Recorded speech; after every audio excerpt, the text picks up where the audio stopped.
สำหรับการสร้างใบสรุปทรัพย์สมบัติมันจะมีอยู่สองข้างคือเบื้องทรัพย์สินกับเบื้องหนี้สินและใบสรุปทรัพย์สมบัติตามโครงห่างของกรมบัญชีกระทรวงการเงินเป็นเรื่องที่ค่อนข้างจะยุ่งยากในการเฮ็ดเพราะว่าของเพิ่นมันหลายอีหลีเนาะในภาคปฏิบัติตัวจริงเวลาเฮารายงานให้องค์การจัดตั้งที่เกี่ยวของสำหรับบัญชีทรัพย์สินหนี้สินของเฮานะก็จำเป็นบ่ที่จะต้องปฏิบัติตามโครงห่างของกรมบัญชีกระทรวงการเงินนี้อาจารย์ว่าก็จำเป็นอยู่คันเฮ็ดได้ก็ดีแต่คันเฮ็ดบ่ได้เนาะคันเฮ็ดบ่ได้แนะนำวิธีง่ายๆในการสร้างใบสรุปทรัพย์สมบัติดังต่อไปนี้เริ่มจากใบดุลเดียงกันใบดุลเดียงเขาจะกวมเอาบัญชีประเภท1 ถึง 5เห็นบ่ประเภท1 ถึง 5เดี๋ยวจะขอ copy เอาแต่1 หอด 5ปลดสปริตเป็นก่อนเนาะปลดสปริตออกก่อนตูดมาเบิ่งcopy เอาเลขบัญชีเหนือในรายการหอดหยอดเหลือแม่นบ่เบิ่งนี้เบิ่งมีเอาแต่1 หอด 5 6 กับ 7บ่เกี่ยวเนาะ6 กับ 7บ่เกี่ยวครบแล้วเนาะ1 หอด 5คลิกขวา copy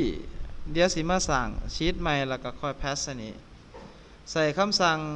ขอใส่คำสั่ง paste special ซะง่ายกว่านะเอาแต่ value อันอื่นบ่เอา value ใส่ฟอนต์ยังก็ได้หรอกเนาะบ่เป็นหยังเอาซ้ำอ่านออกซะในนี้ข้อมูลที่เราจะได้ใส่ก็คือย้อนยกมาเท่านั้นดอกที่ได้ใส่เนาะเกิดขึ้นในสมัยนี้บ่ได้ใส่เฮาก็ลืบทิมก็ได้ตัวย้อนยกมาเป็นหยังจังได้ใส่เพราะว่าย้อนยกมาเฮายังสิเอิ้นว่าทำการจัดการเกี่ยวกับเรื่องของมูลค่าผีปันมาเนาะส่วนสิเว้าออกได้คำหนึ่งมูลค่าปีผ่านมานะเดี๋ยวขอจัดให้มันเบิ่งสวยงามก่อนหน่อยนึงให้ฟอนต์มันอ่านสบายตากว่านี้หน่อยนึง LCD อยู่หน้าจอบ่เห็นทั้งอิฐยืดเข้ามาก็ได้เนาะเปลี่ยนฟอนต์ให้ก่อนบาทนึงใส่ฟอนต์ได้ก็ได้อ่านไปตามสะดวกเด้อเฮาได้ว่าตัวย้อนยกมานี้จะบ่ทันเอาให้เบิ่งเทื่อสิเชื่องไว้ก่อนสปริตไว้เวลาพวกเขาสิสร้างใบสรุปทรัพย์สมบัติอาจารย์แนะนำจังซี่เนาะให้เขียนเอาเฉพาะรายการที่มันมีเบื้องหนี้ก็คือทรัพย์สินเบื้องมีก็คือหนี้สินจบสั้นๆจังสั้นโลดเนาะกรณีนี้เฮาสิเฮ็ดเบื้องทรัพย์สินเฮ็ดเบื้องทรัพย์สินก็คือเอาแต่เบื้องหนี้นี่ตัวปีเพียนมาถิ่มมันไปก่อนเนาะเอาแต่ยอดเหลือนี่แหละเอาปีนี้แหละสนใจปีเดียวนี่สั้นเพราะกันแยกเบื้องนี้ก็เบื้องมีออกจากกันเห็นไหมอาจารย์อินเสิร์ตจังไดดีก๊อปปี้เป็น2 อันก็ได้ได้บ่ก๊อปปี้แล้วก็มาป้าไว้นี่แพสเป็นยังคือจังสิตัวนี้นี่ทั้งหน้าอาจารย์เซตเบื้องทรัพย์สินเพราะฉะนั้นอาจารย์ทิมเบื้องหนี้สินไปเห็นบ่คลิกขวาดีลีทเลยแสดงว่าทรัพย์สินเฮาก็มีเท่านี้ส่วนที่บ่เกี่ยวของลืมทิมบ่เกี่ยวของค่าลุยเฮียนนี่เอาแล้วเนาะยังเกี่ยวอยู่บ่มีเกี่ยวของลืมทิมเนาะบ่มีเกี่ยวของลืมทิมภาคส่วนใดบ่เกี่ยวของตัดออกจากบัญชีแล้วก็ซอสมันใหม่data ซอสอาจารย์จะซอสตามเลขบัญชีโอเคอุ้ยตายเลขบัญชีลงมาลุมเลยบ่เป็นหยังตัดเป็นขึ้นไปก็ได้แม่นบ่ตัดได้ตาบ่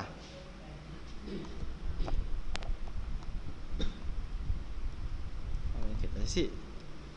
เบื้องนี้ก็คือเป็นทรัพย์สินตาบ่เห็นเหรอบ่ตัดบ่หยังดอกเขียนใส่โลด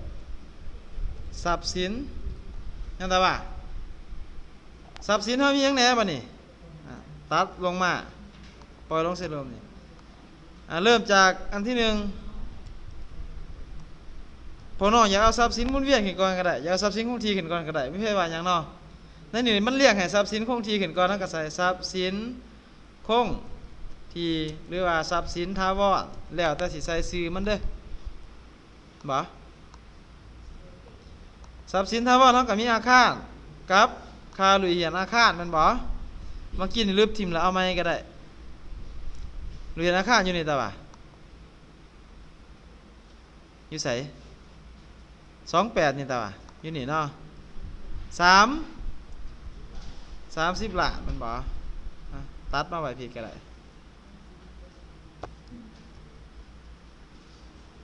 เอา30 ล้านอยู่นี่ตาบ่าเอามาใส่นี้ pass 30 ล้านแสดงว่าไอ้เจ้าทรัพย์สินถาวรนี้จะเท่ากับเท่าไหร่เท่ากับอาคารลบค่าหลุยเหียนอาคารรายการอื่นบ่มีก็บ่ต้องสนใจนะต่อมาเป็นหยังวะนี่นับแต่ประเภท3ลงมานี่ก็เติมอีกทรัพย์สินหยังวะนี่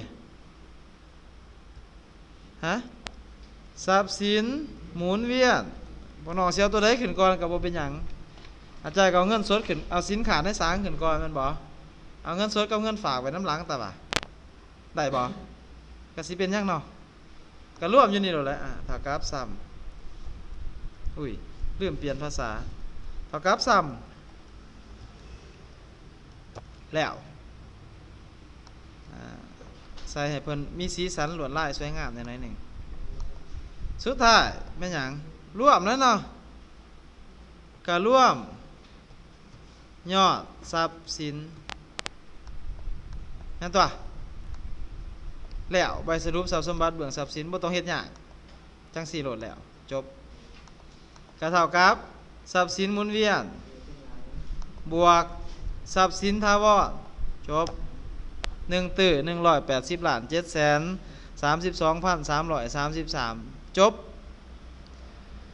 เบื้องหนี้สินอาจารย์ลึกเบื้องหนี้ทิมเอาแต่เบื้องมีมาใส่ลึกเบื้องหนี้ทิมดีลีททิมนะให้มันโซ่มันสองข้างซะจับนี่ครับตัวใดบ่มีมือเงินอยู่ในหันลึกมันทิมเนาะมันบ่โอ้มีทั้ง3รายการนี่บ่เขาเริ่มยังก่อนเริ่มทึ่นขึ้นก่อนตาบ่านี่เห็นเหรอเริ่มทึ่นขึ้นก่อนหนี้สินเขียนจะได้ว่าหนี้สินเนี่ยนี่มือมันขาไม่หนี้สินและทึ่นวางมือใส่คีย์บอร์ดขาไม่เนาะเริ่มจากทึ่นขึ้นก่อนแม่นบ่อันนี้ลืมทิมก็ได้โอ้ยลืมบ่ได้เนาะต้องซอสมันก่อนมันบ่เมื่อเท่านี้ตาบ่าdata ซอสเอายังซอสเอา e ซอสโอเคเริ่มจากทึ่นตาบ่าเดี๋ยวตัดมันลงมาก่อนมันยังเราสิเขียนอยู่นี่โรแมงหนึ่งว่าทึ่นหรือบัญชีของเจ้าของกิจการพวกเขียนทึ่นตัวเดียวแล้วมันยาวหลายเปลืองเนื้อทีทึ่นเนาะมันก็มีทึ่นตนเองแม่นตาบ่ากำไรสะสมเงินกู้ธนาคารตัวนี้เอาลงมาลุมแล้วก็มีหยังผลในหับในปีเห็นบ่แล้วก็มีอีกอากรกำไรท่านในไรตาบ่าเห็นบ่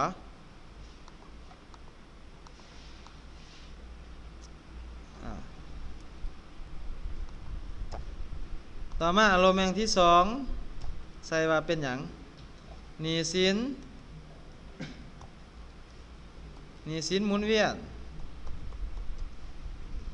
โตทึ่นตนเองกำไรสะสมเงินกู้ธนาคารนี่อาจารย์ตัดมาไว้ลุมเนาะ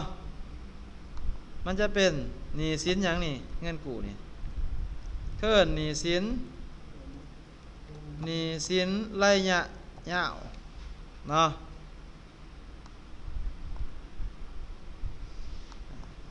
ลืบทิมก็ได้บ่เป็นหยังทุนตนเองก็มี3รายการเฮาก็บวกกันมา3รายการกดซ้ำก็ได้เด้อ2ซ้ำเนาะโอ้ลืมผลรายหับในปีผลรายหับในปีเท่ากับเท่าใดก็เบิ่งในใบรายงานผลรายหับเฮาใบใดก็ได้นี่แต่ว่าจบแล้วทุนเท่านี้หนี้สินหมุนเวียนอากรกำไรว่าท่านเอามาใส่เนาะเบิ่งในใบรายงานผลรายหับใบใดก็ได้เฮามีอากรกำไรอยู่นี่5ล้านป้ายนะก็มีอันเดียวหนี้สินหมุนเวียนมี2อันอากรกำไรครับเจ้าหนี้สินระยะยาวก็มีอันเดียวเงินกู้ธนาคารบ่พวกน้องอาจจะเขียนอยู่ในนี่ว่าสนิทก็ได้เขียนว่าจะได้รวมยอดหนี้สินและทุนเฮ็ดง่ายๆบ่เฮ็ดยากตัวเองบ่เข้าใจทรมานตัวเองอีกต้องเฮ็ดให้ตัวเองเข้าใจผู้อื่นบ่เข้าใจก็อย่าอธิบายเขาเอาให้ตัวเองเข้าใจก่อนอื่นหมดต้องให้ตัวเองเข้าใจก่อนใส่สีใส่สันให้เพิ่นแน่เนาะใส่เฮ็ดหยังให้เบิ่งง่ายเนาะสรุปรวมยอดหนี้สินและทุนเท่ากับทุนตนเองบวกหนี้สินหมุนเวียนบวกหนี้สินระยะยาวจบแน่คือบอกเท่ากัน1ตื้อ164ล้านผิดอยู่ไสนี่ตัวนี้2อันบวกกันถึงแล้วเนาะอยู่นี่โอ้ลืมบวกตัวหนึ่งลืมผลได้รับ1ตื้อ180ล้าน732,333กะง่ายๆวิธีการเฮ็ดใบพวกน้องรายงานจังซี่ก็ได้บ่เป็นหยังเนาะผู้สนใจรายงานอากรจังซี่เขาก็บ่ว่าหยังเฮาดอกแต่ว่าเนื้อในจิตใจเขาอยากไปเฮ็ดใบสรุปทรัพย์สมบัติในรูปแบบของกรมบัญชีกระทรวงการเงินจักหน่อยจักสิให้เบิ่งต่อเนาะ